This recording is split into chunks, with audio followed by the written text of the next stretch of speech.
ಎಲ್ರಿಗೂ ನಮಸ್ಕಾರ. ಇವತ್ತು ನಾವು ಸಂಕ್ರಾಂತಿ ಹಬ್ಬದ ವಿಶೇಷತೆಗಳನ್ನು ತಿಳಿದುಕೊಳ್ಳೋಣ. ಆತ್ಮೀಯರೇ, ಈ ಹಬ್ಬವನ್ನು ಸೂರ್ಯದೇವನಿಗೆ ಸಂಬಂಧಿಸಿದ್ದು. ಎಲ್ಲ ಜೀವಿಗಳಿಗೂ ಸೂರ್ಯನ ಕಿರಣಗಳು ಶಕ್ತಿಯಾಗಿದ್ದು, ಈ ಕಿರಣಗಳು ತನ್ನದೇ ಆದ ಅನೇಕ ರೋಗ ನಿರೋಧಕ ಶಕ್ತಿಯನ್ನು ಹೊಂದಿದೆ. ಹಾಗಾಗಿ ಈ ಹಬ್ಬವನ್ನು ಸೂರ್ಯದೇವನ ಹಬ್ಬ ಅಂಥೇಳಿ ಕರೆಯಲಾಗ್ತದೆ.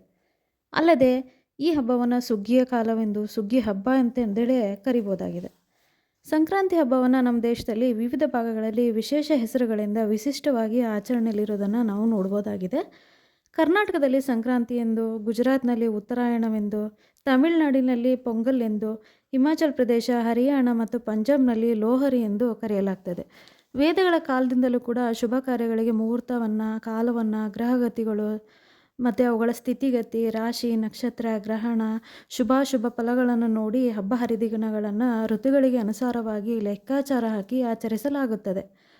ಅಂತೆಯೇ ಸೂರ್ಯನು ಮಕರ ರಾಶಿಯನ್ನು ಪ್ರವೇಶಿಸಿದಾಗ ಮಕರ ಸಂಕ್ರಾಂತಿ ಆಗುತ್ತದೆ. ಪ್ರತಿ ವರ್ಷ ಜನವರಿ 14ರಂದು ಈ ಹಬ್ಬ ಆಚರಣೆಗೆ ಬರುತ್ತದೆ.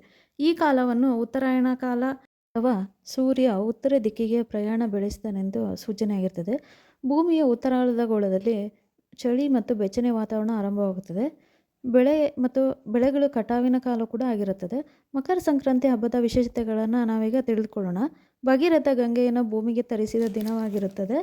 ಭಗೀರಥ ತಮ್ಮ ಪೂರ್ವಜರಿಗೆ ಗಂಗೆಯಲ್ಲಿ ತರ್ಪಣ ನೀಡಿದ ದಿನವಾಗಿರ್ತದೆ. ಹಾಗಾಗಿ ಈ ದಿನ ಗಂಗೆಯಲ್ಲಿ ಧಾರ್ಮಿಕ ಸ್ನಾನಾದಿಗಳನ್ನು ಮಾಡಿ ಪಾಪಗಳನ್ನು ಕೊಳೆದುಕೊಳ್ಳುವಂಥ ಪದ್ಧತಿ ನಮ್ಮಲ್ಲಿ ನಡ್ಕೊಬಂದಿದೆ.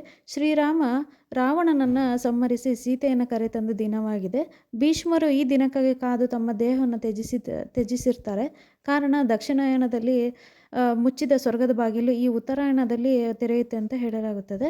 ವೈಜ್ಞಾನಿಕವಾಗಿ ಈ ಸಮಯದಲ್ಲಿ ಚಳಿ ಹೆಚ್ಚಿರೋದ್ರಿಂದ ಎಳ್ಳು ಮತ್ತು ಬೆಲ್ಲದ ಸೇವನೆ ಮಾಡುವುದರಿಂದ ಉಷ್ಣತೆ ಹೆಚ್ಚಾಗುತ್ತೆ ಅಂತೇಳಿ ಹೇಳಲಾಗ್ತದೆ. ಮಕರ ಸಂಕ್ರಾಂತಿ ದಿನದಂದು ಶಬರಿಮಲೆಯಲ್ಲಿ ಮಕರ ಜ್ಯೋತಿಯ ದರ್ಶನವಾಗೋದು ವಿಶೇಷ ಅಂತೇಳಿ ಹೇಳ್ಬೋದಾಗಿದೆ.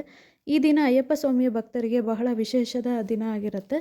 ಮನೆ ಮುಂದೆ ಬಣ್ಣ ಬಣ್ಣದ ರಂಗೋಲಿಗಳನ್ನು ಬಿಡಿಸಿ, ಹೂವು ಮಾವುಗಳಿಂದ ಮನೆಯನ್ನೆಲ್ಲ ಸಿಂಗರಿಸಿ, ಮನೆ ಮಂದಿಯೆಲ್ಲ ಹೊಸ ಬಟ್ಟೆಗಳನ್ನು ಧರಿಸಿ, ದನ ಕರುಗಳಿಗೆ ಚಂದವಾಗಿ ಸಿಂಗರಿಸಿ, ಎಳ್ಳು ಬೆಲ್ಲದಿಂದ ತಯಾರಿಸಿದಂಥ ಪ್ರಸಾದ, ವಿವಿಧ ಪದಾರ್ಥಗಳಿಂದ ತಯಾರಿಸಿದಂಥ ನೈವೇದ್ಯ ಪ್ರಸಾದಗಳನ್ನು ಹೊಲಗದ್ದೆಗಳಿಗೆ ತೆಗೆದುಕೊಂಡು ಹೋಗಿ ಅಲ್ಲಿ ತಮ್ಮ ಪೂಜೆಗಳ ಮೂಲಕ ನೈವೇದ್ಯವನ್ನು ಮುಗಿಸಿ ಸಂತಸದಿಂದ ಒಟ್ಟಾಗಿ ಕುಳಿತು ಊಟ ಮಾಡುವಂಥ ಪದ್ಧತಿ ನಮ್ಮಲ್ಲಿ ಇದೆ ಅಂತ ಹೇಳಿದ್ರೆ ತಪ್ಪಾಗಲಾರದು.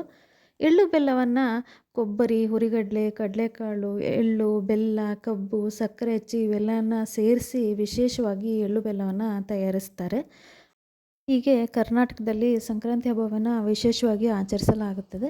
ಸ್ನೇಹಿತರೆ, ಸಂಕ್ರಾಂತಿ ಹಬ್ಬದ ಬಗ್ಗೆ ಸಣ್ಣದಾಗಿ ಮಾಹಿತಿಯನ್ನು ನಿಮಗೆ ತಿಳಿಸ್ಕೊಟ್ಟಿದ್ದೀನಿ. ಇದು ನಿಮ್ಗೆ ಇಷ್ಟ ಆಗುತ್ತೆ ಅಂತ ಅಂದ್ಕೊಂಡಿದ್ದೀನಿ. ನನ್ನ ಚಾನಲ್ನ ಲೈಕ್ ಮಾಡಿ, ಸಬ್ಸ್ಕ್ರೈಬ್ ಮಾಡಿ. ನನ್ನ ಈ ಪುಟ್ಟ ಪ್ರಯತ್ನಕ್ಕೆ ತಮ್ಮೆಲ್ಲರ ಆಶೀರ್ವಾದ ಇರಲಿ. ಎಲ್ರಿಗೂ ಧನ್ಯವಾದಗಳು, ನಮಸ್ಕಾರಗಳು.